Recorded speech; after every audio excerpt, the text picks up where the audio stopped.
Баршаңызға сәлем. Бүгін 2-ші сынып қазақ тілі 87-ші сабақ зат есім. Егер видео ұнаса соңына дейін қарап, лайк басып, комментарий жазып, және де арнаға тіркелуді ұмытпаймыз.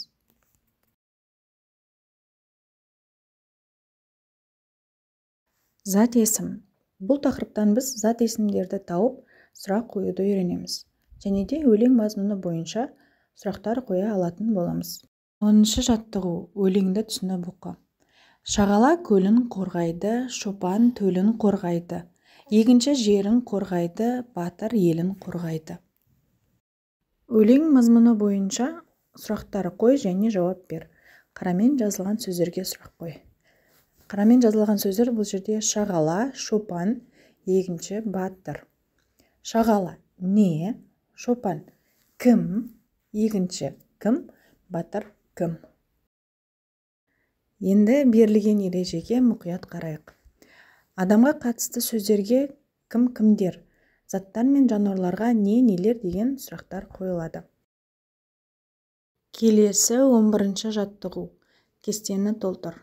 Бізге берілген сөздер алма, лақ, қалалар, қариялар, бала, ойыншықтар, сәби, мұғалімдер. Ал кестеде бізге кім, не, кімдер, нелер деген сұрақтар берілген. Осы сұрақтарға жауап беретін сөздерді кестеге толтырайық.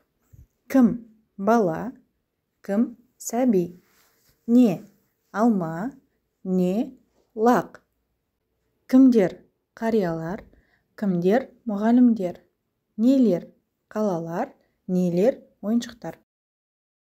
Келесі 12-ші жаттығу. Өлеңді рөлге бөліп оқыңдар. Өмірде ата кім мықты, айтқан адам шындықты. Қасиет неде адамдық, ізет мейірім адалдық. Өмірде не ең жаман, сақтай алмау ел аман. Зат есімдерді тап, оларға сұрақ қой. Бұл жерде зат есімдер ата, адам, қасиет, адамдық, ізет, мейірім, адалдық.